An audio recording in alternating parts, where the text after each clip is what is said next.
Hello, this is Justyn, and welcome to the Long Take, where I am joined by my good friend Ken. Say hello, Ken. Hello.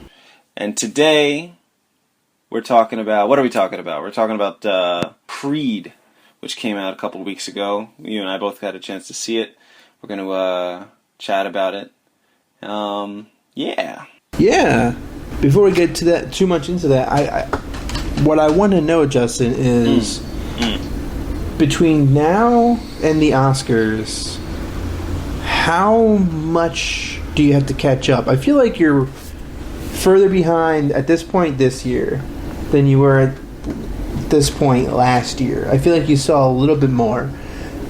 Correct me if I'm wrong. I don't know how true that is. I don't know if that's true. I had more time to watch movies last year. Because I feel like by the Oscars, I feel like by the time we did our top 10s, I feel like you saw enough. You saw a good chunk of movies. You were able to do a good top 10. But now I'm like, I'll tell you what happened. Have you last year and year before, and it's something I haven't done this year. When the screeners go out, you can torrent them. And that's pretty much how I would watch them. I would torrent the screeners so that I could keep up with you. Because you lived in New York, and I lived in Toms River. So even now, if I want to go see these movies, I have to take a train into the city to watch them, because a lot of them aren't out yet. Or not in wide release. And now you live in LA, so I really don't appreciate you giving me shit about this. I'm just kidding.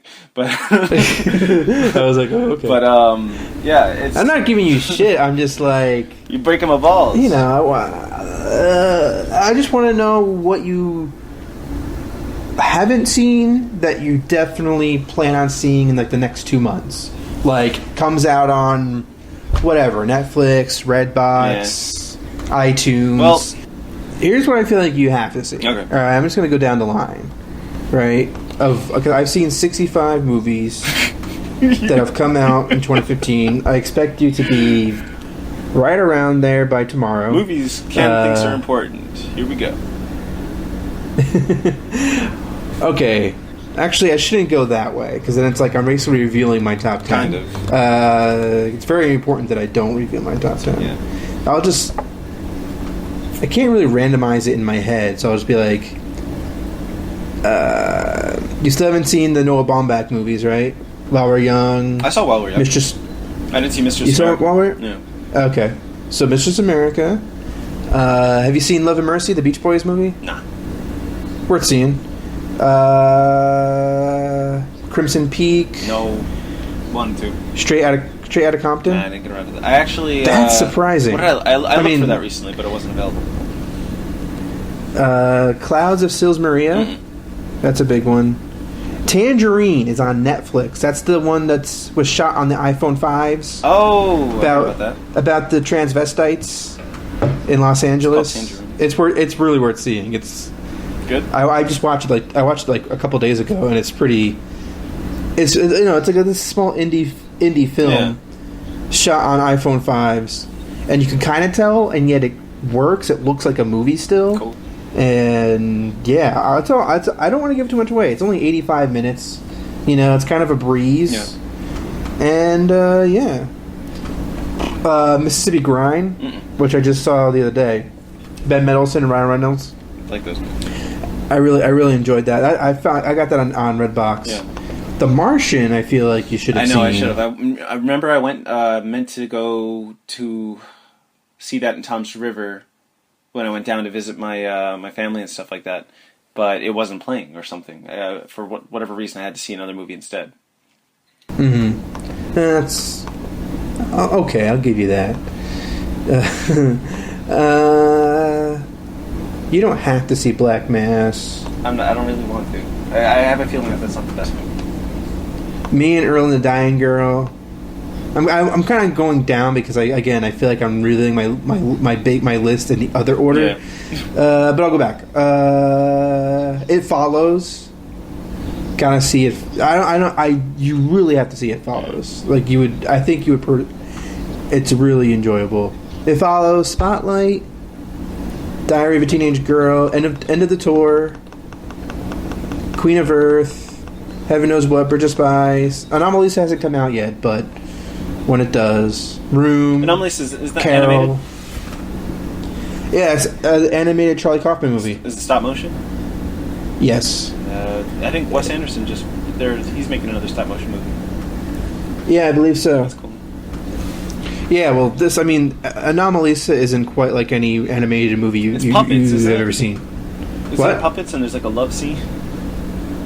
Yeah, there's sex. There's nudity. Puppet sex. You have to see Right. it. It's very simply told, especially for a Charlie Kaufman movie. But once you start to realize what's happening, like what's really going on, and that's the most I could say without giving anything away. I mean, I don't know if it would give away too much, but it was really rewarding to see how this movie unfolds, and it doesn't unfold the way that you think. It's not like you start to realize the necessity of it being stop motion animation. Like the movie eventually, like, kind of reveals why it's in stop motion. That's interesting. It never goes into real world without ever going into the real world. It's not like that. It's not like Lego movie. you know. Yeah. And in doing that, and how it reveals itself, how it reveals why it's a stop motion animated movie. It says so much about the themes of the film and what the main character's going through. And yeah, I mean, I hope you see it like a while before you start doing, lists and yada yada yada yada. So I can because the longer it like lingers in your brain, the more you appreciate it. Because you start to realize, wow, that motherfucker, you know what I mean? That he did it. Like it's a 90-minute stop motion animated movie, but I'm still thinking about it. Not in the way like with Fantastic Mr. Fox, which is a great film, but Wes Anderson made a stop motion animated movie because he wanted to make a stop motion animated movie. You know what I mean? Like the story necessitated the need for it, but that's kind of where it ended. Whereas with Anomalisa, it's not really just the story; it's the theme. Thematically, there's a reason why it's in stop motion animation. Like this movie could not have been made if you took away the animation. Right. It had to be this way, even though it's about people. You know what I mean? There's no animals talking. Yeah. It's just people talking, that's and yet you really realize. Intriguing. I kind of wish I was watching that right now. I hope I really intrigued the shit out of that. Yeah, it's funny because I saw it at the AFI Film Festival in Hollywood. Shut up! And oh God. No, sorry, I don't know what just happened.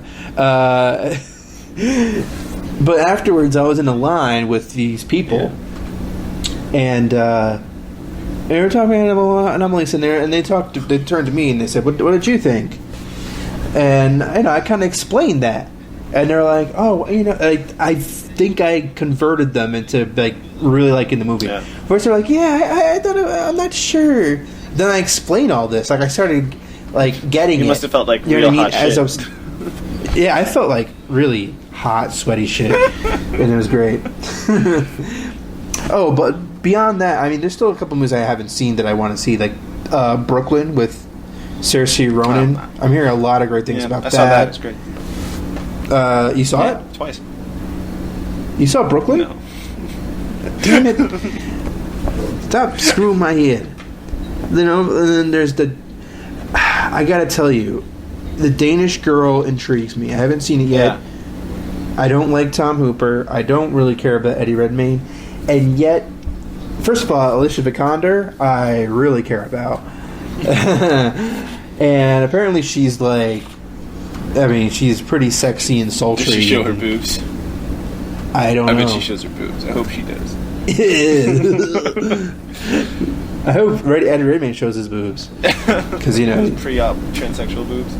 Mm-hmm. Yeah. But what I would say is, like, yeah, the story itself, what it's based on, intrigues me. I you know, the first post-op surgery, that whole story, it intrigues me. And you know, wow, and it's funny because, I didn't like, realize that the story is about the first. Like, I knew it was about a transgender person, but I didn't realize it was about somebody who gets surgery. I think it's he's like the first one who actually gets the surgery. Wow. So yeah. Wow, it just got real. Yeah, and you know what? Like, I guess my problem with Eddie Redmayne is that, like, it's almost kind of like stunting, like, you know, playing, you know, going from Stephen Hawking to this, like 1 year after the other. I mean, he did Jupiter Ascending with the Wachowskis in the middle, so it's not like he's 100% going for Oscar territory. You know, he did Les Mis. He did a weird. Yeah, he did a weird sci-fi in the middle, but I mean, Les Mis is also kind of going for the. But what I'm saying is, like, there is kind of like, you know, it's kind of like, you know, as much as we love Tom Hanks, when he went from, you know, Philadelphia to Forrest Gump, and he won Oscars back to back, and great for him, but. You know, Philadelphia, I think he has a great performance. And Forrest Gump, I mean, he's fine and everything, but, like, he literally went from a character dying of AIDS to a slow, socially, how do I say this without being offensive? Developmentally disabled. Yeah, developmentally disabled fella. Yeah. And, I can't hate on Forrest Gump because it was kind of my introduction to Tom Hanks as a kid. That was the first movie I remember seeing of him. I don't know, but what was yours? I feel like I saw it big before I saw Forrest Gump. Did you? Like, we saw Forrest Gump in the theater, and I knew who Tom Hanks was. Ah, see, the first time I saw Tom Hanks, or I remember seeing Tom Hanks, we had Forrest Gump on VHS, and it was playing at my house, like, when we had a bunch of people over. So I remember watching Forrest Gump then. I didn't know who Tom Hanks was before then.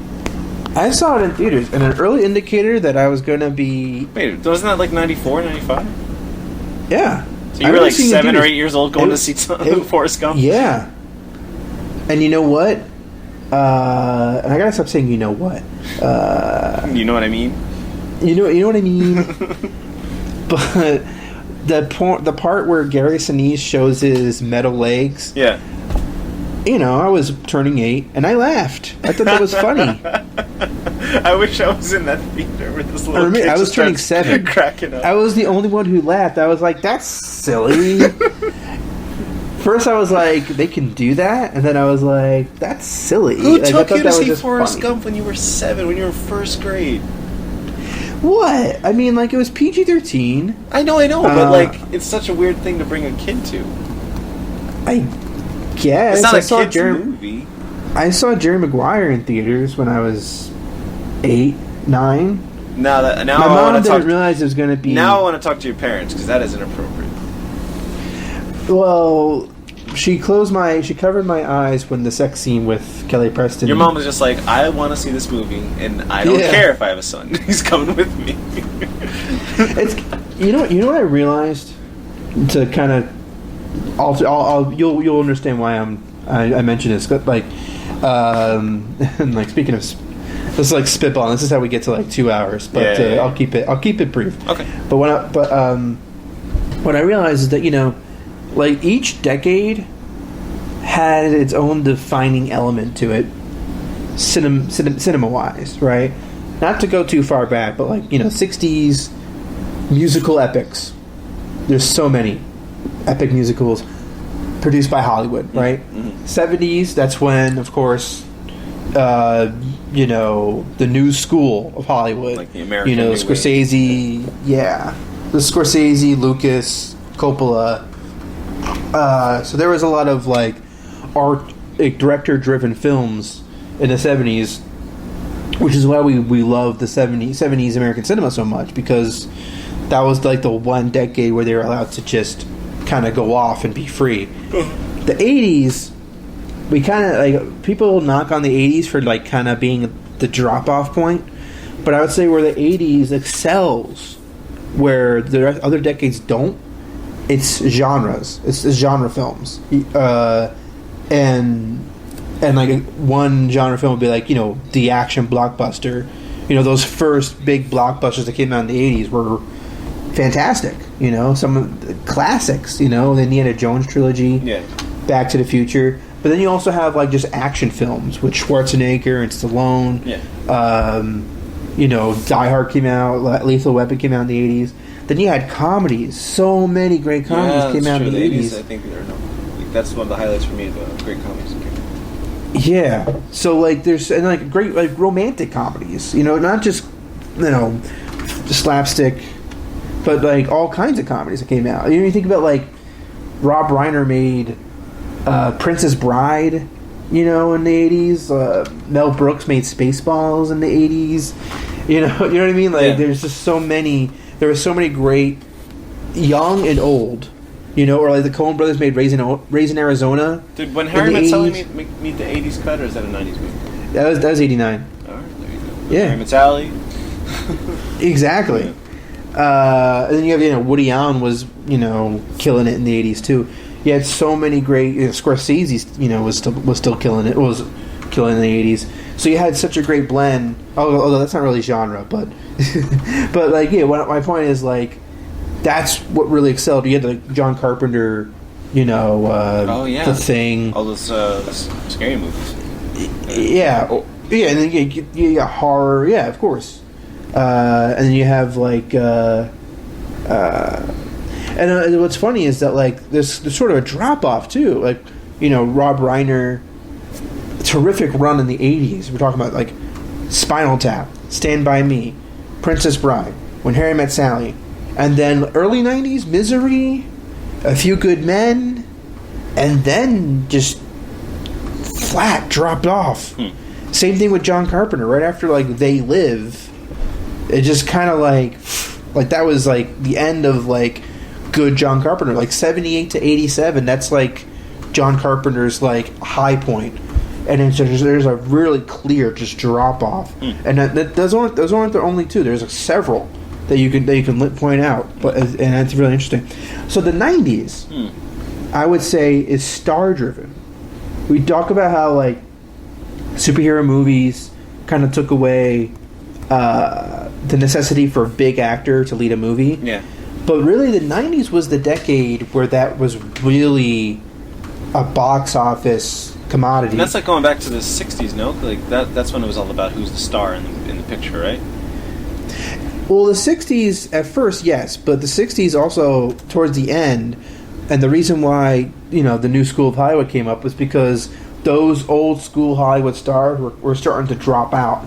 Mm-hmm. You know, I mean, you did have Robert Redford and Paul Newman kind of, you know, taking the place, but 70s is when you had Dustin Hoffman and Robert De Niro and Al Pacino, like new type of stars come out in the 70s. Yeah. Whereas like the 60s was kind of like those old school stars like Cary Grant and Jimmy Stewart and all those guys were kind of, they were getting old, you know, and like so there was kind of like it was a transitional period stars wise.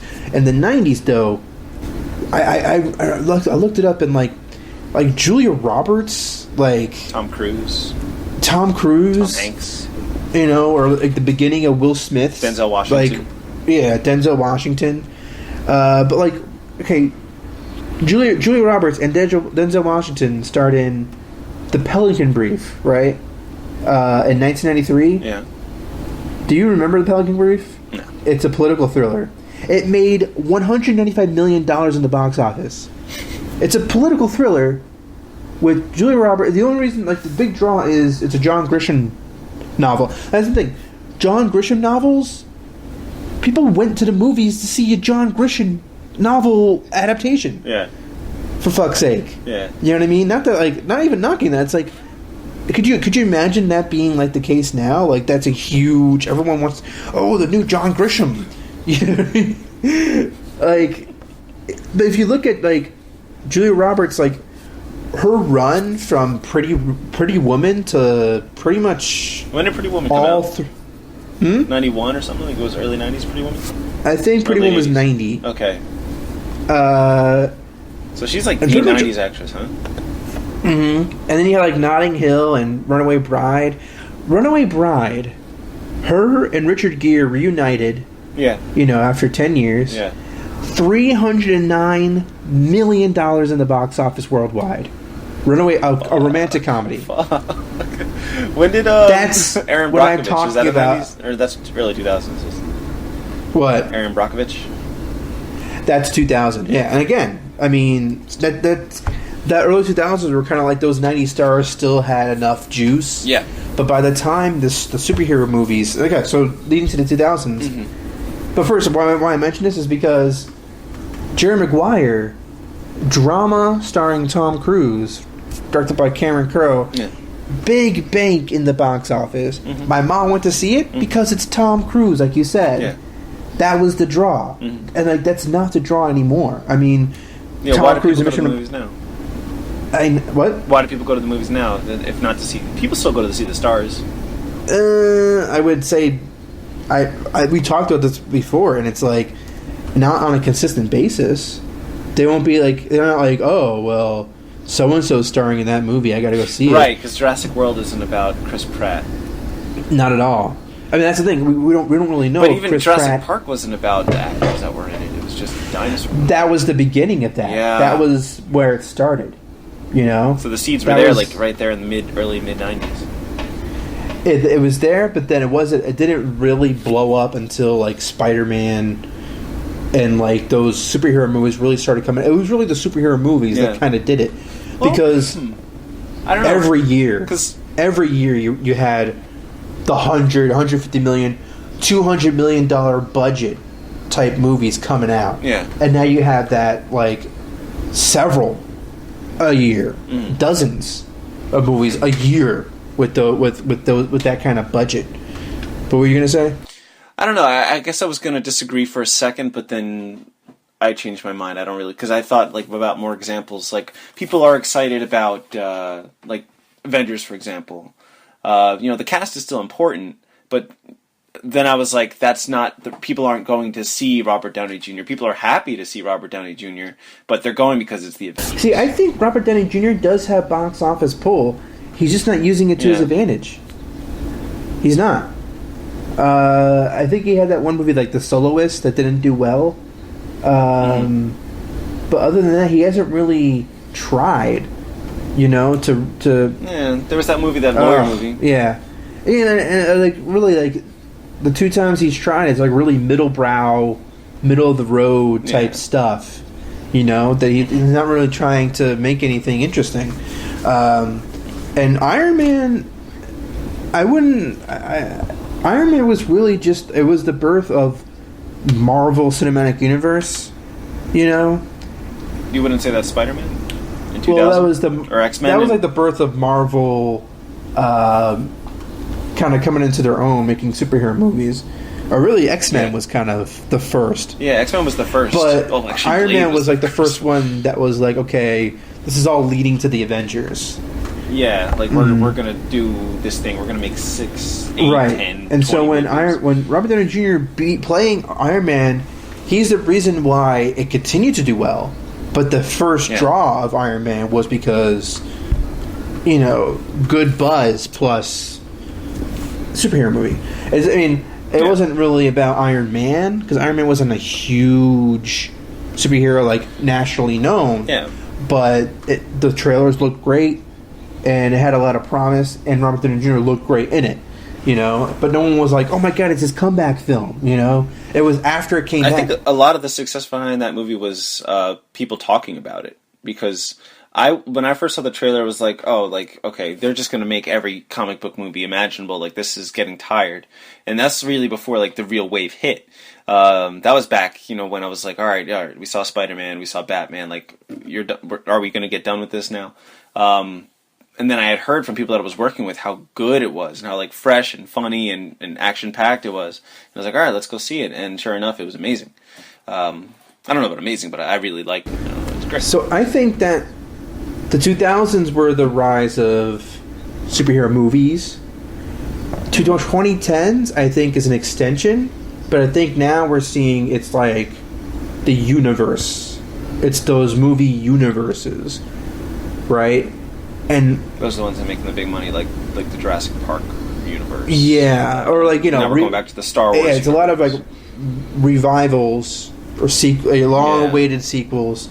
But I'm not talking. I'm mainly talking about like the Marvel universe and the DC universe. Like that's really what like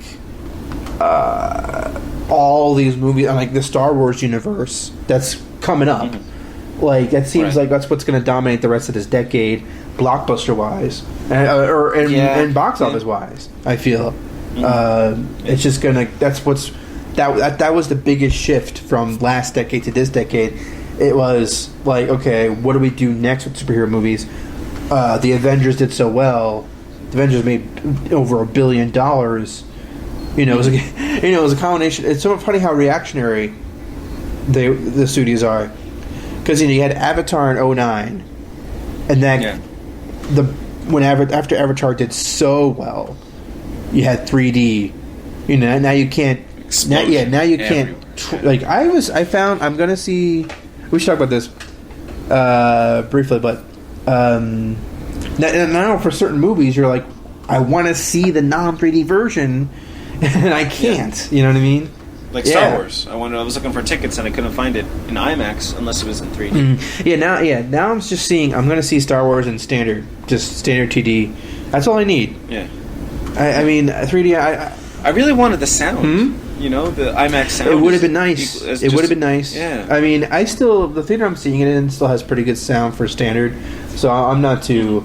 I'm seeing it next Friday morning, 10 a.m. I won't see it till the day after Christmas. Oh shit. Yeah. I'm going to be spoiling it for you, big time.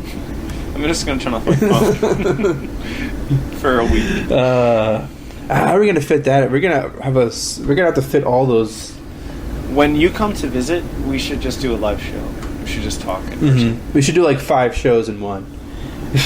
Yeah, we should just record everything we say at all times. I was actually thinking about this the other day because we're going to take the train into the city, and we should just like when we're on our way home, like we should just start recording in the train station.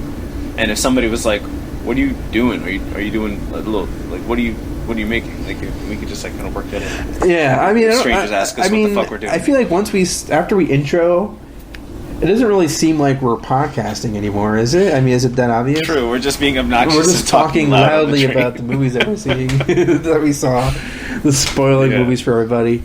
But But yeah, I mean, we definitely got to get a Star Wars conversation out of that. Yeah, because by then I'll have seen Star Wars. So when we go into New York, we talk Star Wars. Okay. And then maybe between we'll see Revenant first. Yeah. And Hateful Eight. So maybe we'll try to squeeze. It'll be hard to like. Maybe we can like see Revenant and then head to a bar, do a quick review, record while we're drinking, having a drink or whatever. And then we're like, all right, we're gonna take a break. We're gonna go see Hateful Eight, and we'll be back. This is gonna be fun. Yeah, I mean, this is gonna be fucking awesome. Yeah, I'm excited.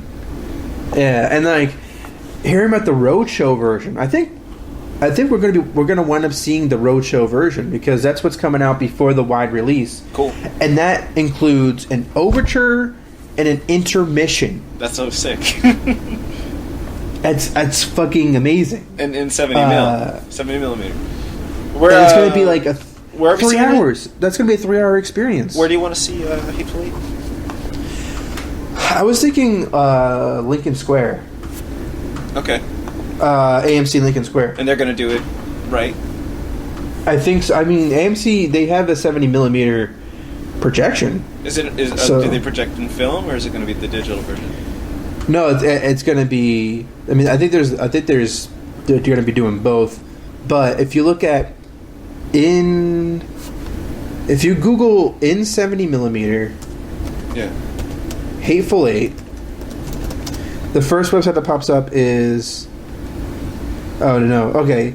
Actually, I'll just message. I'll Skype message it to you. But like, it gives you like. How do I do that? How do I do that from here? Like this. Boom. Hey, you should have gotten some. Yep.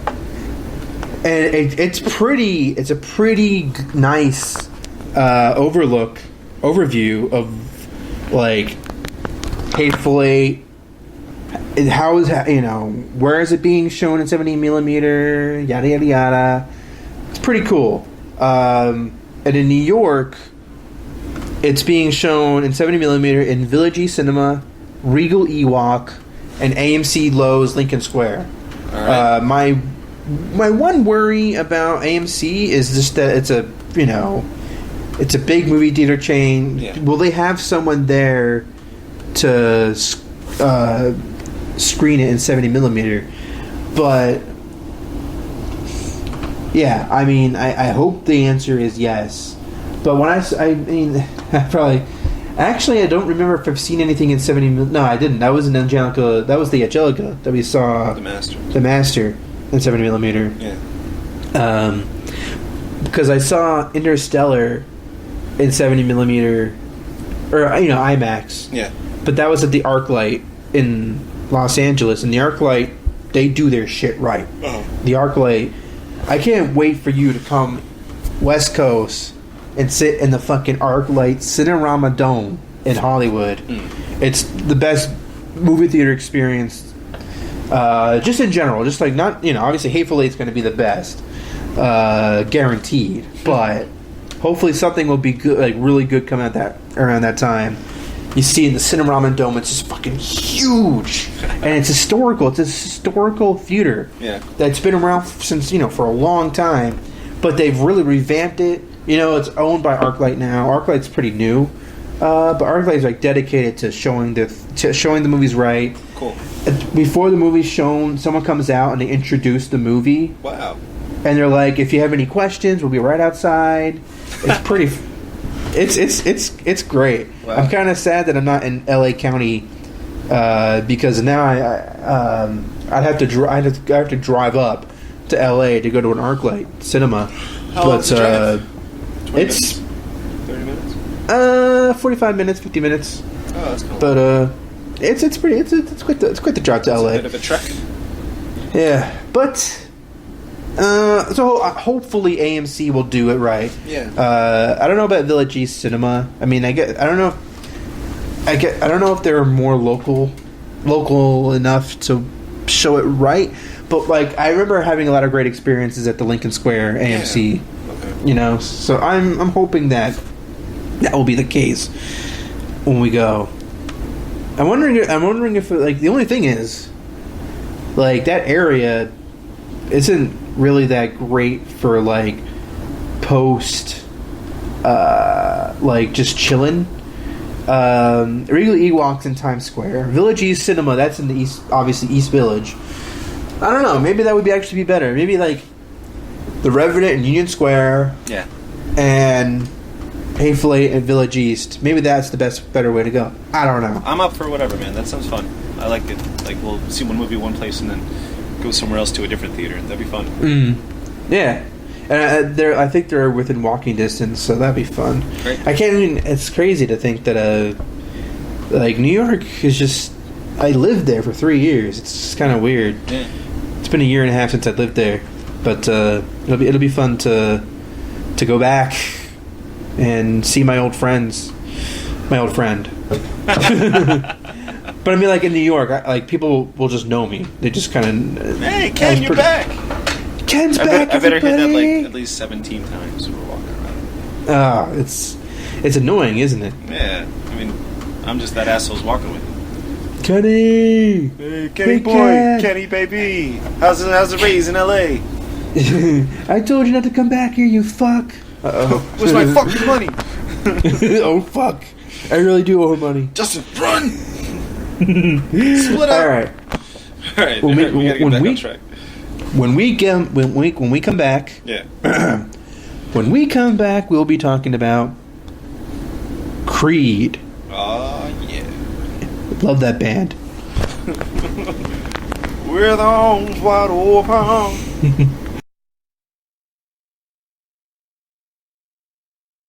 Okay. All right. You know what's funny is I've been watching a lot of Tarantino's interviews before Hateful Eight, and like he always does. And you know the thing about it is, and you see the funny thing about that is that he lets you know how he feels about it before he explains what it is. Yeah. But here's the thing, right? Is that when I originally wrote Hateful Eight, I was originally intending to make it a movie about Django, his further adventures. I was going to turn it into a novel. But then I decided that these characters, okay, should not have a moral center. And I had to take Django out of the story in order to not have a moral center. But the thing about that, right?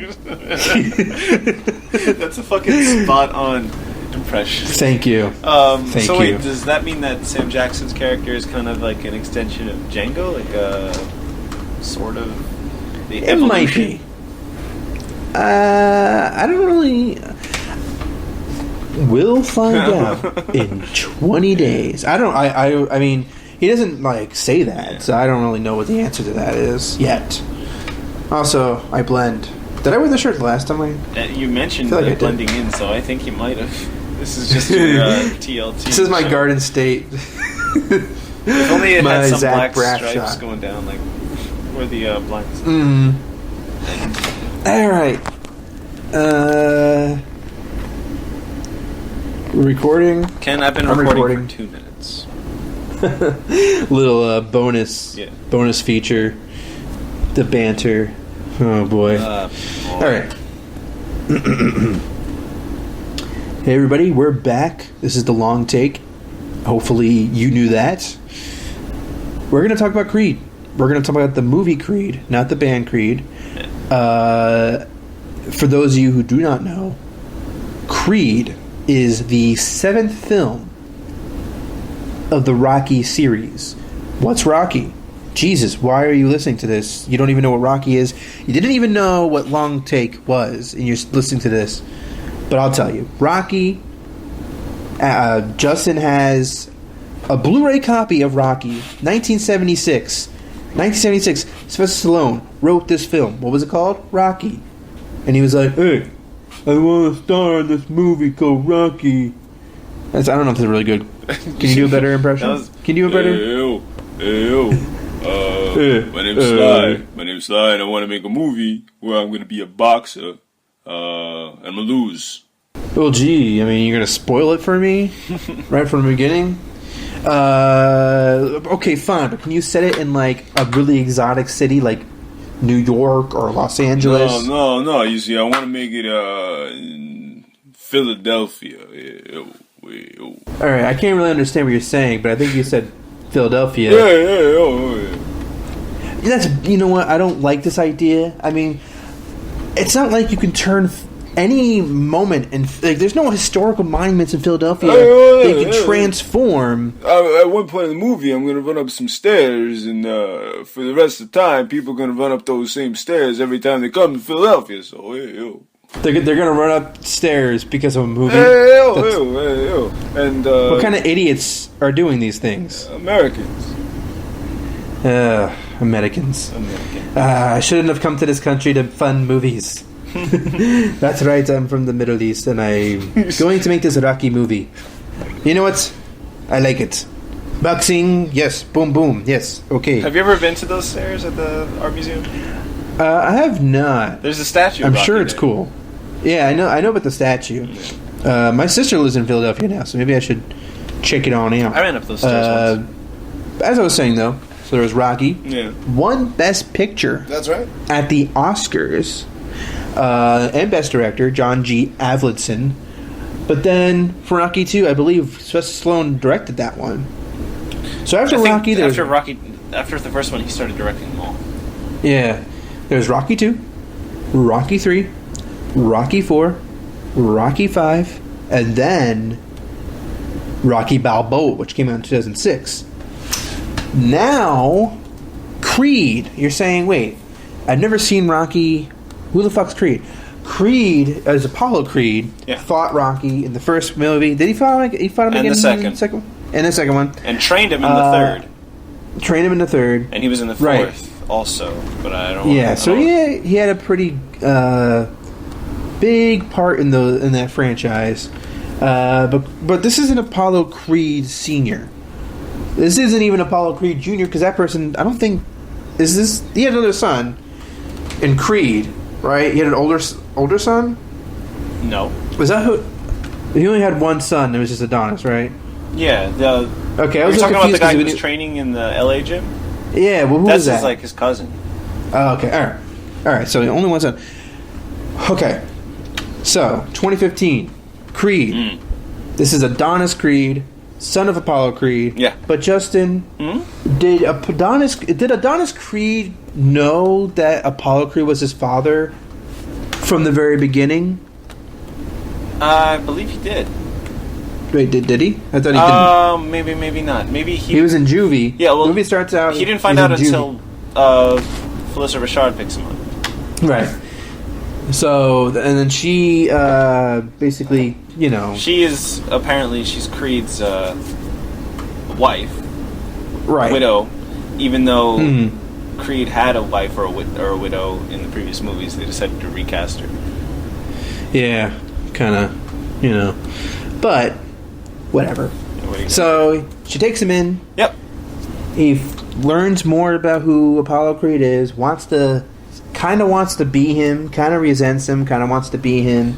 He has this connection with him, right? Because it's like, I kind of feel like I'm a boxer too. It's in my blood. Yeah, because throughout juvie and stuff, he was like fighting every day. He was just always just fighting everybody. Couldn't help it. Mm-hmm. He's been fighting everybody my whole life. Yeah, I've been fighting everybody my whole life. Even at this point, he's sneaking fighting. He's heading down Mexico way, fighting these guys in these these shitty bars, fighting for money. Coming back to his nice cushy job that his stepma got for him, but that's not his life. That's not what he's about. He knows that there's something more.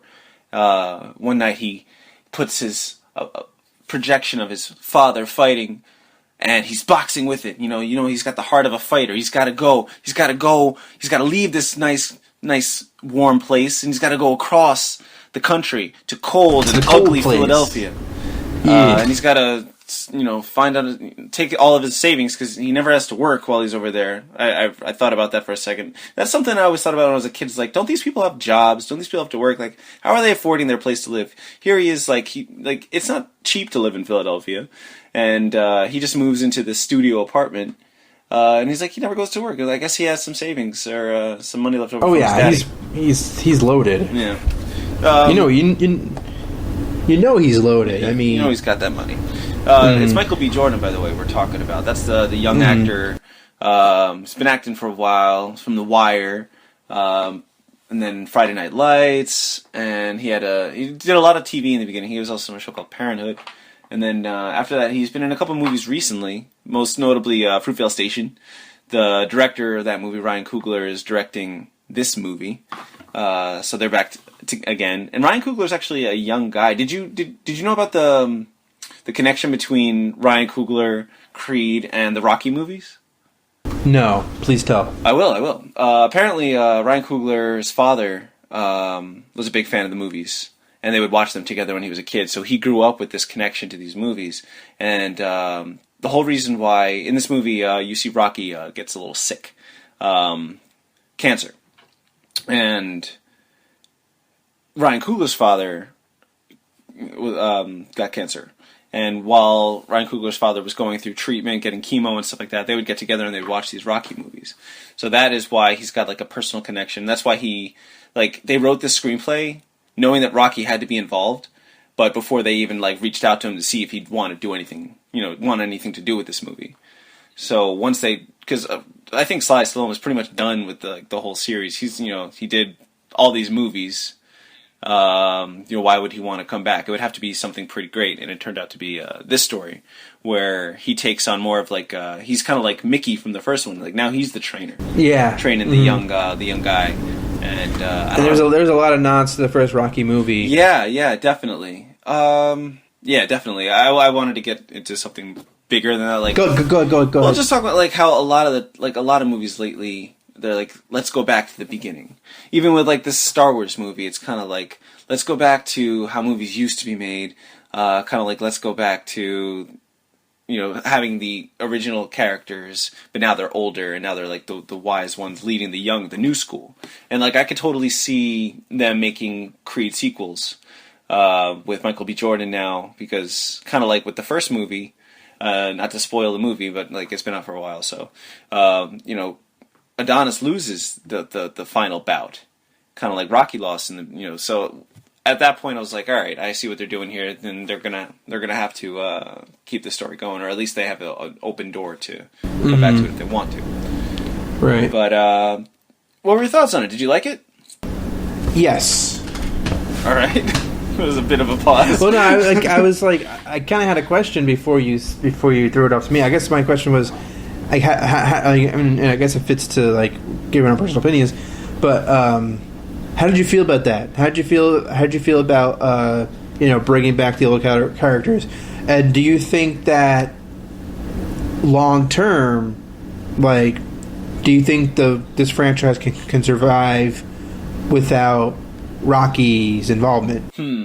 That's a good question. I think when the Jake Gyllenhaal boxing movie came out, I was saying to you, I might have texted you, I was saying, like, it seems like every year or two we have a big boxing movie, and it's because boxing is such, it's like, it's very primal. It's just about the fight, the fight to get over whatever's, making you, causing your struggle or your pain. You have to fight your way through. So it's a metaphor. So those movies are really good at kind of translating that to an audience. So a boxing movie, like on its own, I think it could survive without him. I think Michael B. Jordan is a good actor to take this on and take it somewhere else without Sylvester Stallone. Maybe he'll have a small part in the sequel. I'm pretty sure they're going to make a sequel, right? And then if they decide to continue after that, it might be without him. Mm-hmm. I doubt Ryan Coogler would be involved with the sequel, because now he's off to Black Panther. The next he's making the Marvel Black Panther movie. Is that also with Michael B. Jordan? No, that's with Chadwick Boseman. Oh. He's playing Black Panther. Okay. So that comes out in 2017. So he's gonna be busy these next couple of years. So I don't know when they would plan on making another Creed film. And you know what? Yes, I really enjoyed Creed. I'm not too sure. Like, okay, I like Creed. I like Creed more than I like Rocky. And here's why. Creed emotionally is so strong. It's so stronger. So much stronger than Rocky is, in my opinion. There's just of course, what it has to its advantage are the previous 6 movies, right, that Rocky doesn't have. Mm-hmm. But what Sylvester Stallone does such a great job of, and why I would be happy if he won Best Supporting Actor Oscar, is because he really looks beaten up, and he uses that. Yeah. But he's looked beaten up the past 10 years, and he hasn't really used that until now. Like the age, his body being worn down, that's used for Creed. Hey, I think I look pretty good. Like he flat out doesn't want to really do much physical stuff with Adonis, because he's like, I'm done with that. I can't do that. I'll still train you, but there's certain things I just can't do anymore. Yeah. And that vulnerability, and especially when it gets to those cancer scenes, which really touched me, and especially Adonis's feelings about all that. I mean, right when he's getting the news that he might have to start chemo, just Sylvester Stallone's complete, like, when he talks about that's what Adrian did when he's talking to the doctor, he talked to that was probably the best performance, like the best minute or 2 minutes of acting of Sylvester Stallone's career, right there. The reaction and that subsequent scene in the locker room when he's talking to Adonis, I think are the best scenes Sylvester Stallone has ever done in his entire career. Yeah, the movie tugs on the heartstrings, man. That movie makes you feel something. Mm-hmm. But of course, it's because we know the persona of Sylvester Stallone. It kind of reminds me of Mickey Rourke in The Wrestler. Yeah. But instead of Mickey Rourke, still wrestling, it's Sylvester Stallone, kind of not quite down and out like Mickey Rourke, but he doesn't really have anybody anymore. Yeah, he's all by himself. He's just got his turtles. Right. And Adonis Creed is kind of just forces himself back into his life. He's on his own too. He left his it's not his mother, not really. It's just this woman who takes him in. So he's on this search for his family, and these two guys have this common thing. You knew my dad, and I want to know my dad, so I'm going to do the next best thing, and I'm going to get to know you. And you can teach me this thing that my dad was really good at, that I have in my blood, that that was really powerful, and that definitely hit me hard. Growing up with that dad, I related to Adonis, and the movie made me tear up a couple times, man. I'm not gonna lie. Yeah. I actually thought it was so, the way the movie played out. There's a couple there's beats that it kind of has to do. There's things that it kind of has. Like what? To do in order to be a Rocky movie. Mm-hmm. Even when he, that he's going to lose, but he's going to lose with dignity. Yeah. You know that. I knew he was going to lose. Yeah, I knew he was going to win that match. That he's going to, as soon as they introduce, that big opponent, he's going to fight him. These things. Yeah. And because it takes its cues from the first Rocky movie, but the thing is, I'm fine with that. Mm-hmm. I don't think you can really do much structurally with a Rocky kind of movie. In that world, there's only so much you can do with it, and yet Creed, Ryan Coogler manages to find a way in to make this movie Creed a necessary sequel to Rocky. The sequel you didn't know that you wanted.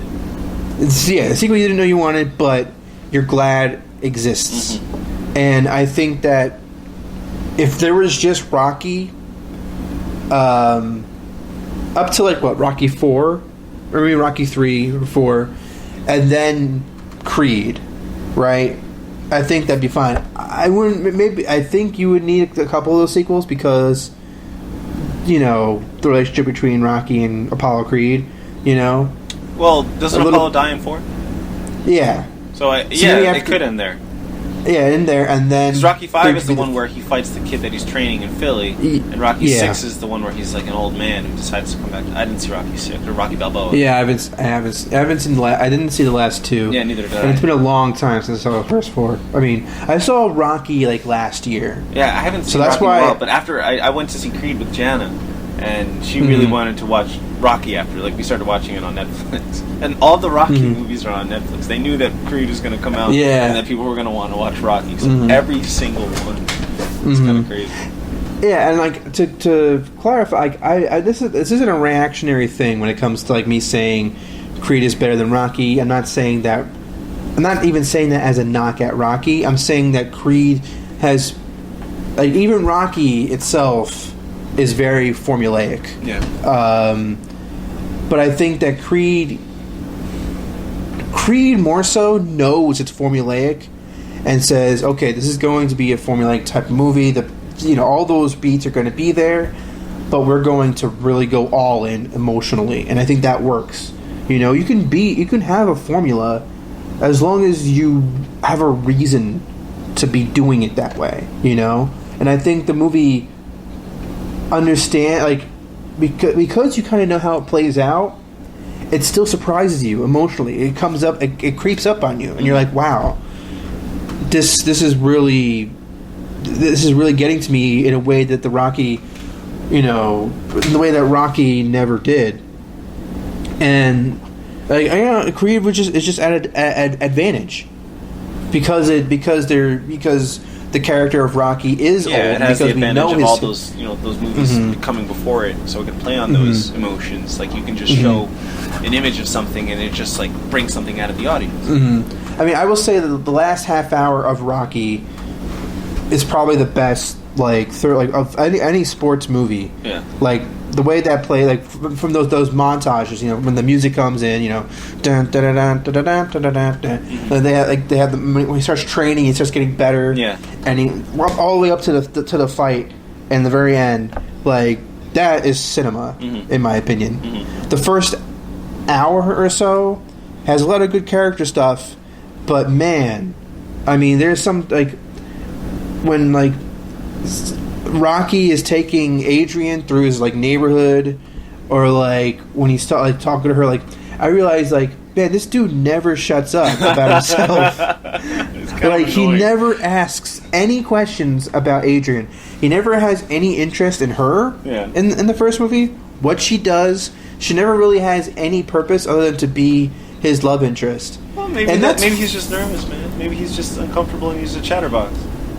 It's still, the movie doesn't really make a compelling argument that Adrian is at all interested in him. Yeah. And yet there's a scene where she's about to leave and they end up kissing and she stays. Kind of rapey, right? Like he kind of pushes himself on her. Yeah. Yeah. So on the other hand, I feel like Creed definitely gives Tessa Thompson a lot to do. Yeah, they make her own character. Yeah, there's just a lot of things that story. When things don't go so well for them, you're like, oh man, that would have been really good for him, and then he fucked it up. Yeah, it's kind of interesting to if you know that your girlfriend is going to be deaf in the future, is that an advantage or a disadvantage? I'll ask you that, then I'll ask you your opinion on this movie. But it isn't really. I was like, would I? You're married. Would I like that? That is a married man talking. I wouldn't think that, but you would if you've been married for a couple of years. And I'm just eventually you're gonna go deaf. I can work with that. You know what I mean? I mean, my line to her would be well, you might be going deaf, but that body ain't going deaf. Boom. Oh, God. She had a Lisa Bonet type. Yeah, dude. Yeah. Jesus. Yeah, she had a Lisa, the long type of hair and everything. Braids. The braids. But I loved her. I love Michael B. Jordan. I love Sylvester Stallone in this movie. And the villain, the boxer That's guy, what I want whatever. to talk to you about. All right. Before we get to the villain, though, that one shot or the one shot fight, wasn't that cool? Yeah. Yes, it was. That was fantastic. I guess that's all I have to say about that. But let's keep this structurally balanced. Justyn, please tell us your thoughts. Oh, that was it. On Creed. Let's see. No, this is fine, man. We're having a conversation. I don't know. We've both been talking. No. I mean, I don't really know what your opinion. I kind of give my opinion. You kind of nodded, but I don't really know. I don't really feel your opinion. What is it, man? What? How did you feel about this movie? I loved Creed. I thought it was a very feel-good movie. It left me feeling warm and just optimistic. Like all the Rocky movies, you feel like you can take on the world after you watch Rocky. And after watching Creed, I felt that, and I really did want to go back and watch Rocky again, because I remembered that it had been they would do marathons on cable sometimes, on TNT or Spike would play all the Rocky movies, and that's probably the last time I saw it. Which it's probably been about 10, 15 years. But did you just buy the Blu-ray? Yeah, no, I ordered it a couple months back just because a friend of mine that I know was selling movies, and I was like, oh, I'll take this, this, this, and that. Because Rocky's one of those movies, it's one of like those movies that you gotta own. But yeah, as far as Creed goes, I root for Michael B. Jordan. Like as a young actor working in Hollywood today, watching him like in The Wire is like my first introduction to like many. But it's cool to see him kind of grow up and become a movie star. And this might be the movie that makes him a movie star.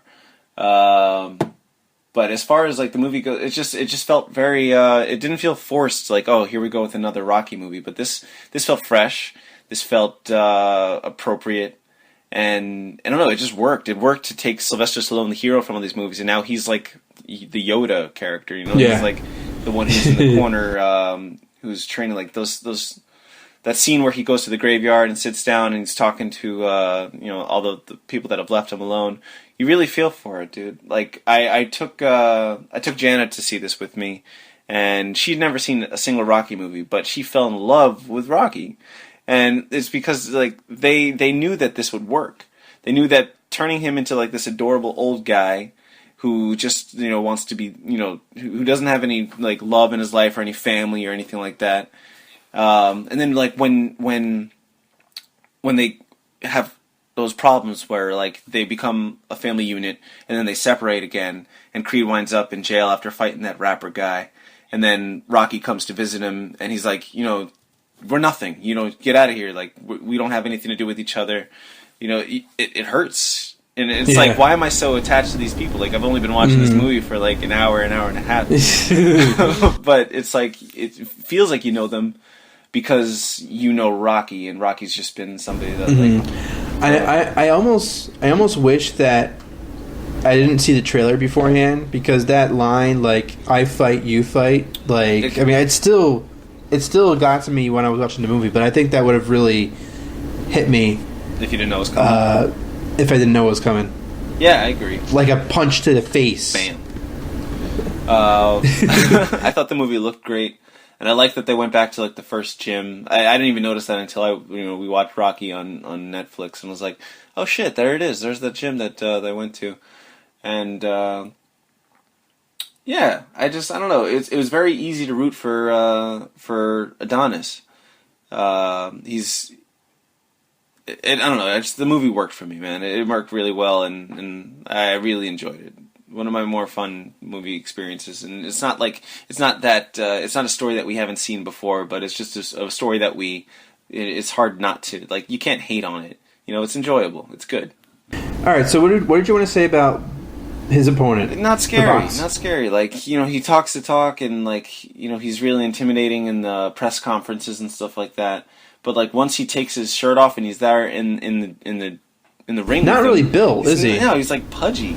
Like, they could have gotten the guy. Like, did he take a break from his workout regimen when he was preparing for this role? I guess Michael B. Jordan was cut. That guy was ready to fight. And this guy was just like not physically imposing at all. And when you watch the Rocky movies, Rocky is really built, but he's scrawny compared to Apollo Creed, especially like Mr. T and what's the Russian guy's name? I want to say Drogba. No, Drogo. No, that's Drago. Drogba is a soccer player from Africa, the Ivory Coast, and Khal Drogo is from Game of Thrones. What's his name? Drago? Isn't it Ivan Drago? Ivan Drago. Yeah, that guy was huge. And I will break you. Yeah, I must. Dolph Lundgren plays him. Yep. And now you've got this nobody. Really, like, he's not like somebody you'd expect to see in like the sequel. He wasn't very memorable, and you'd think that like you want to worry about him at the end. Like, yeah, like, sure, everybody in the theater was like cheering when he started winning the fight. And did that happen in your theater too when you were watching? Like, were people like getting loud? Creed? Like, yeah. I wouldn't say cheering. No, it was kind of cool. Really. Like when he started landing punches, people were like, yeah, like I heard it's coming from like different people in the audience. Oh, that's pretty cool. Yeah, that was fun. Like people got totally absorbed, and that's the thing about this movie. Like it sucks you in. So yeah, it was great, man. It was really cool. The only thing I would have changed would have been I would have made that bad guy a little scarier. A little bit more. Worry a little more about. It's like shit. He's got to fight that guy. You know. Yeah, I would say like in the absence of a real villain, like I feel like the movie a little bit kind of the kind of villains that they have instead. I would say that was the only part that didn't feel quite natural. Yeah. Like, you know, the trainer that wants Rocky to help train his son. Like, okay, I get it. But, you know, Rocky could just... I mean, if he were just been like, hey, this is Apollo Creed's son, but don't say anything. I mean, that was going to come out anyway. Like, how does that not come out, right? Yeah. And then shortly after that, the trainer even looked him up and was like, I know who that is. Yeah. And so, like... Yeah, he's the one who leaks it, right? Or he leaks it to ESPN. Yeah. And then so, like, PTI is in there. Maybe he wouldn't be so mad about Rocky not training his son if he realized, oh shit, that's Apollo Creed's son. Never mind. Yeah. You know what I mean? Yeah. Like, oh, fuck. I'm this sorry. Personal. I get it. It's like your son. You know? Yeah. But no, he's like, oh, so you're not going to train my son. You're going to train this black kid? Fuck you. I don't know if he's racist. There's a lot of black kids in Philly. This black kid, though? Yeah. This motherfucker right here? Hollywood? Yeah. Why is it that in every fucking movie when like a guy from California goes somewhere else, they call them Hollywood? Interesting. I don't know. It's just like, it reminded me of like... Well, when I come to New Jersey, that's what I expect. I mean, I look Hollywood. Yeah, sure you do. Sure you do. Yeah, sure. So, when you were talking about the villain, it kind of reminded me that what Rocky says in this movie, like, look in that mirror, that's your toughest opponent. And that's what the movie was really about. It was him facing his own demons, you know, getting over the fact that his dad never knew him, and that he had to escape from that shadow and embrace the name or accept the name or whatever. So it was kind of cool. Like he's wearing the Creed shorts with his real. Yeah, that was really cool. That was a cool reveal. Yeah. So yeah, I don't know. There's not really nothing else to say, man. I really enjoyed it. It was a good picture. Well, I think the best way to wrap it up is to wrap up talking about Creed anyway is honestly the real. Who would you say is the real star of Creed? Sylvester. It's not Michael. Yeah. It's no. It's not Michael B. Jordan, and it's not Sylvester Stallone. The real star is Ryan Coogler.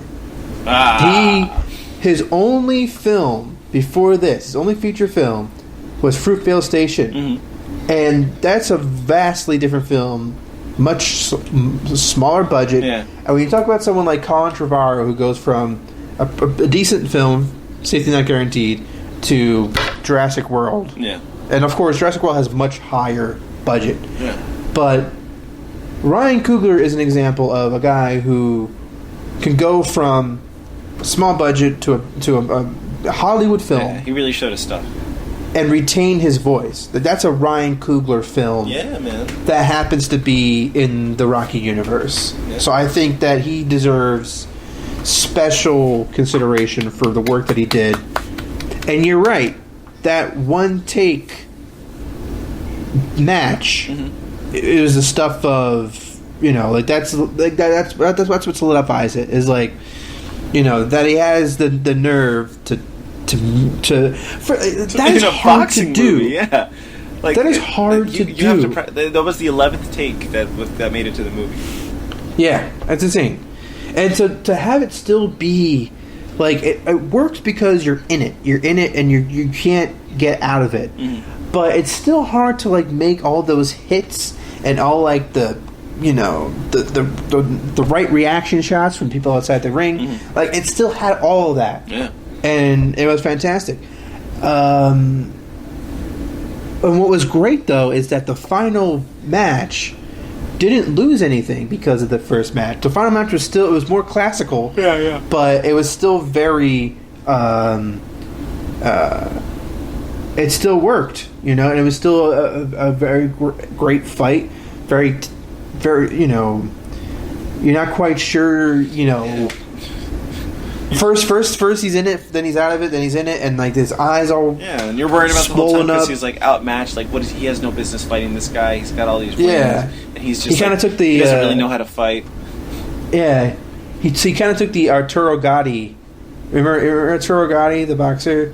His face would always look just awful at the end of matches, and yet he'd still win. Like, he still would somehow win. He was like a middleweight, I think, and like he had like the best fights of like the late '90s, early 2000s, and he would just look like death at the end of a match, and he'd win. Like a lot of them were like he didn't like knock out the opponent. He had plenty of TKOs, but a lot of those fights like were decisions at the end. And he'd win, and you just see like he can't open his eyes, and he's like, yeah. And that's what Adonis Creed. That was Adonis Creed reminded me of. I will say that what's interesting about Creed as opposed to Rocky, I think, is the climate. Two things. First is the climate of boxing. Boxing as a sport right now, I feel like it's at its lowest point. Yeah. I mean, it's just gotten lower and lower. Yeah. And that's why maybe it's like, well, maybe that is the best they could do. They could find. Maybe that is the best type of boxing that's out there. It's just the fucking because everyone else that is in MMA and UFC. I don't know. Maybe that's really the best boxer that's out there. I don't know. I think that there's still a lot of young kids who have nothing else, no other options. They just got to fight. But I mean, like the top boxers. I can't name one great boxer that's like heavyweight. There's those two that are like what's the Klitschko brothers? Aren't they? Are they still? I don't think I don't know anymore. If they're still fighting. But. No, who's the guy who's in jail? Tyson, like Mike Tyson. Okay, you're still talking about 90s. Do you not know what I'm talking about? No, the guy who's in jail? No, I don't know. There's Manny Pacquiao, right? And fuck, I want to say Bernard Hopkins, but no, Floyd Mayweather. Floyd Mayweather, yeah. But those guys aren't heavyweights. Exactly, that's what I mean. Like those are the stars. But heavyweight wise, there's nobody that you can really think of. Think about like the great heavyweights. There aren't that many. We just know like the big names: Muhammad Ali, Mike Tyson. Holyfield was a heavyweight, but there are like some really great middleweight and lightweight boxers too, like Sugar Ray Robinson. Yeah, I mean, no, there's always great middleweight fighters. Yeah, but when I was growing up, there were great heavyweight fighters. Tyson and Holyfield. Tyson, Holyfield, Riddick Bowe, Lennox Lewis, yeah. Michael Moorer. You said Klitschko. Yeah. Michael Moorer. There were tons. They weren't as great as Tyson or Holyfield, but they were still great opponents, and those fights were worth watching. Yeah. The Riddick Bowe versus Holyfield. Yeah. Tyson versus Buster Douglas. In recent years, we had Roy Jones Jr., Felix Trinidad, Miguel Cotto, Oscar De La Hoya. Sure. Manny Pacquiao, Floyd Mayweather. They're still there, but boxing as a sport just like it doesn't appeal to the audiences anymore. It's like, and the fact that in order to watch these big title fights, you have to spend like $70 to $100 for a pay-per-view. That really kills a sport because it's already like a sport that people aren't too high on. It's not like, and when a big fight happens, like people talk about it. Like I'm at work with a bunch of nurses, and the nurses are talking about like Manny Pacquiao. Like sure, they're all Filipino, but like but that's the reason why. But still, like people know that fight's going on. People have like a guy that they're rooting for. If you put that on ABC or Fox, like people are gonna watch. But because you have to spend the money to rent or to do the pay-per-view thing, people aren't really into it. I mean, like I just remember there was a time when like Lennox Lewis was thought to be like. Was going to be like taking the place of Evander Holyfield in terms of popularity. Yeah. Like he had like his moment, but then like it was very short lived. He didn't really have like he had his big fight. Like who did he fight? I thought he fought Tyson. I think so too. But that was like the end of Tyson's career. Tyson. Yeah, Tyson was done at that point. Yeah, Tyson, like, you know, he was out for, like, what, 5 years because of that rape scandal? Yeah, but then he came back, and then that's when he fought Holyfield. At that point, Holyfield was kind of the old guy, and Tyson still had the age on his side. And then they fought again, and that's when he bit the ear. Mm-hmm. Holyfield beat him. Holyfield beat him twice. I mean, Holyfield beat him both times. Yeah, he did.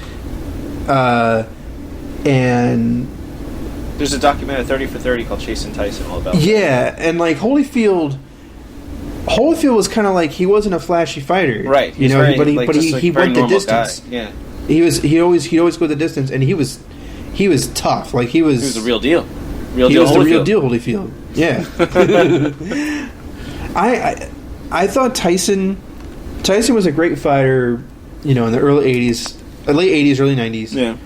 But when you look at his opponents, you know, like once he started getting, he didn't get himself high enough before his rape charges to really fight Holyfield at that point. And I would argue that Holyfield would have beat him even then in '93. I think Holyfield would have beaten him. I think Holyfield was the better boxer. Mm-hmm. Tyson, if you can get Tyson out of those first few, if you could stay with him those first few rounds, which so few boxers could have, but Buster Douglas did. Mm-hmm. Buster Douglas stayed with him and knocked him out. You know, and that was kind of like he was never really the same after that. Even he still was a great fighter, but he was never really seen invincible, because you're like, really, Buster fucking Douglas beat you? You know.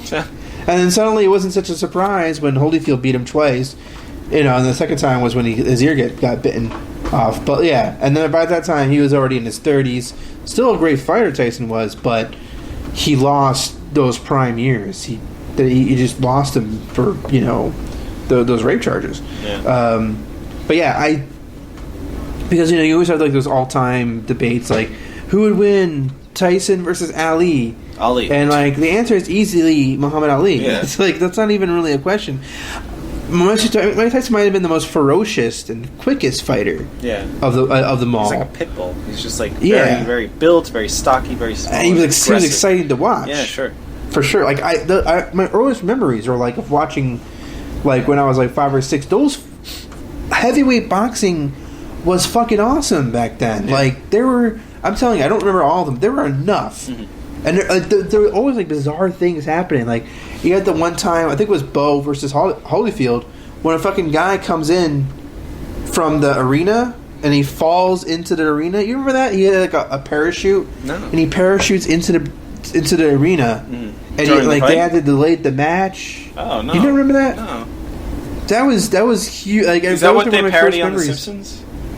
Yeah. Oh, yeah. I thought that was. Was it? I thought that was part of like the the festivities or whatever. Fan Man. Yeah. So he crashed the party. That guy. Yeah, it was Bo versus Holyfield 2. Here we go. The Fan Man incident. This was November 6th, 1993. I saw this live. You did? All right. Yes, I did. Well, I wasn't there, but I saw it on TV. I wasn't in Las Vegas, but I saw it on TV. Okay. In one of the most bizarre moments in sports history, parachutist James Fan Man Miller would crash into the ring during the second minute of round 7, causing a 21-minute delay of the fight. Miller was immediately pulled from the ropes into the crowd by security. He was attacked by both fans and security, eventually being knocked unconscious by a member of Bo's security team. Oh my god. After a short hospital stay, Miller was then animals, taken to man. They beat the shit out of this guy. Yeah. Miller was then taken to the Clark County Detention Center and charged with dangerous flying, being released after paying $200 bail. The Fan Man incident was named Event of the Year by The Ring magazine. Oh my god. I can't believe they kicked his ass. We were watching a fight, damn it. Mm-hmm. Oh, and remember Galata? Andrew Galata? No. Fuck. Bo versus Galata, that was a huge one too. I saw that one too. Because Galata was fucking dirty. He was a dirty fighter. And he kept punching Riddick Bowe in the groin area. Oh, yeah? And Andrew Galata was 20-0 at the time. Bowe had one loss. Riddick Bowe was a pretty fucking good fighter. He didn't beat Holyfield that one time. Like, he was good. He held his own. You know, he never got to fight Tyson. I don't think. Galata fought Tyson. Huh? You talking about who? You talking about Bo? Yeah. Oh, never mind. Yeah, Galata fought Tyson. Okay. Right. Sorry. Yada yada yada. Didn't mean to throw you off there. Yeah, during the so Galata kept hitting Bo below the belt several times, and it got to the point. Like he won. Okay, so the fight was stopped. I believe Bo actually wound up winning because Galata got disqualified for too many low blows, and I think Mills Lane was the referee. Remember? Of Celebrity Deathmatch fame. Yeah. So post-fight riot. Immediately after the fight was stopped, members of Bo's security team, his security team, entered the ring and approached Galata, who had his back turned as he was going back to his corner. One of the men pushed Galata from behind, which caused Galata to respond by throwing punches at the man. Another man, later identified as Jason Harris, began hitting Galata in the head with a walkie-talkie, opening up a cut that required 11 stitches to close. 74-year-old Lou Duva was also injured in the melee and collapsed into the canvas after experiencing chest pains and ultimately had to be taken from the ring on a stretcher. Eventually, Galata's fans entered the brawl and would continue to trade punches with Bo's entourage and fans inside the ring as well as outside of it. HBO announcer Jim Lampley went up a couple levels of Madison Square Garden because the announce table was destroyed in the riot, while fellow announcers Larry Merchant and George Foreman stayed at ringside. Foreman even tried to stop the riot in the ring himself by saving Lampley and Merchant from fans attacking them. Foreman was also telling fans at the start of the riot not to get in the ring and attack anyone. In the end, 10 arrests were made, 8 policemen were injured, and 9 spectators had to be hospitalized. Wow. That was heavyweight boxing in the fucking 90s. Yeah. And that was a year before Holyfield got his ear bitten off by Mike Tyson. So that's like 3 huge, like, what the fuck events in like a 4-year time span. That's what I loved about it. I mean, the fights itself were good too, but there was like a lot of shit like outside the fights that were pretty fun to watch. So, yeah. Yeah, good times. Good times. So, in conclusion, I liked Creed, and I really wish this shit happened again in boxing. Like, give me all that crazy rioting. Boxing's never coming back, dude. Boxing's You know over. what? I'm coming back. Yeah, you're gonna get in the ring. You're gonna bring it back. Hey, I'm 250. I weigh 250. I could be heavyweight. Yeah. If I trained really hard, if I had Rocky, I go to Philadelphia. I'm in California. I go to Philadelphia. I find this guy. Call you Hollywood. Yeah, Ken Hollywood Guidry. Ken the Pen. Because I sign the checks afterwards. Fucking gangster. I purposely lose. I don't care. I'm just making the money, baby. All about the green. Because even if you lose, you still make a lot of money when you Yeah, box. it's true. When I found out about that, I was like, I want to be a boxer. Win or lose, I'm going to make some millions of dollars. And hey, if my brain is destroyed afterwards, at least I got a lot of money. Yeah. I guess they can't get sponsors for these fights. Is that what it's... I guess. Like, they have to do pay-per-view because nobody wants to be affiliated with, like, a blood sport. Yeah, but then there's football. Yeah, so. and that's, like, the thing. You know, people, like, this concussion movie is coming out. I'm seeing that on Saturday. Good. Very good. But, I had like, to tell you. people... There's a growing concern that football may not be around for years to come because there are no parents or less parents willing to put their kids on a football field. Yeah. Except for the South. Yeah, well... The South will always have... It's just going to be all South players. Southern boys. They'll always be there. Yeah. Mm-hmm. Yeah, Southern players. I guess that's the better way of saying it. Well, thank you, Georgia, Tennessee, Mississippi, Florida. Mm-hmm. Appreciate it. All right. Did you want to talk Golden Globes? Yeah. Or do you want to just... Yeah, I do. Okay. I do. Yes, I do. Yeah, I do. All right, Justin. Well, I guess this is our last show until we meet. And any final thoughts? Have a safe flight. Thanks. It's kind of. I mean, it's been a while since I've flown, so. Yeah, I haven't flown in a really long time. Really? When was the last time you flew? Probably when I went to go see my mom in Florida, and that was in 2013. Man, yeah. Well, it's been almost a year since I've flown, so it's it's weird because I live in California, so to say like, oh, it's been almost a year since I've flown, it's like, wow, I've only been here for a year and a half, and I've only flown out to New Jersey once since I've lived here, so yeah, that's it. There you go. And there you go, everybody else. So I still gotta edit all these episodes and put them on. I will definitely do that before. That way it all makes sense. Listeners can binge these shows. They can just binge listen. I assume that's what they're gonna do. Yeah. Yeah. So Here's the cliffhanger. We got to get them on the edge of their seat for the next episode. On the next episode, Ken and I will meet in person in New York City. That's right. And we will be talking about not one, not three, but 2 movies. We might talk about 3. We might talk about Star Wars and. Oh yeah. Oh, that's true.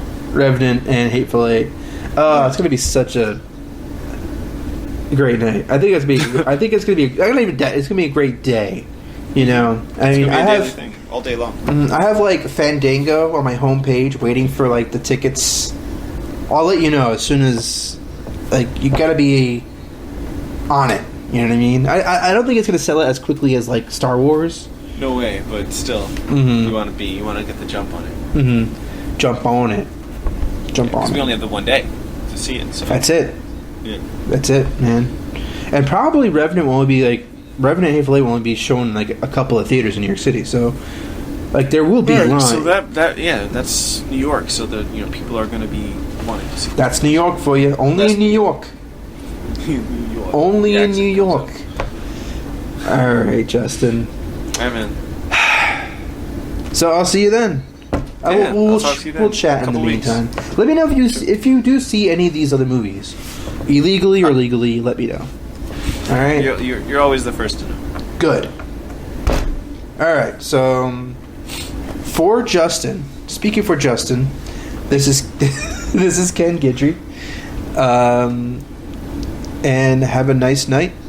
And that's the end of Long Take. Bye. Bye, everybody. And we're out.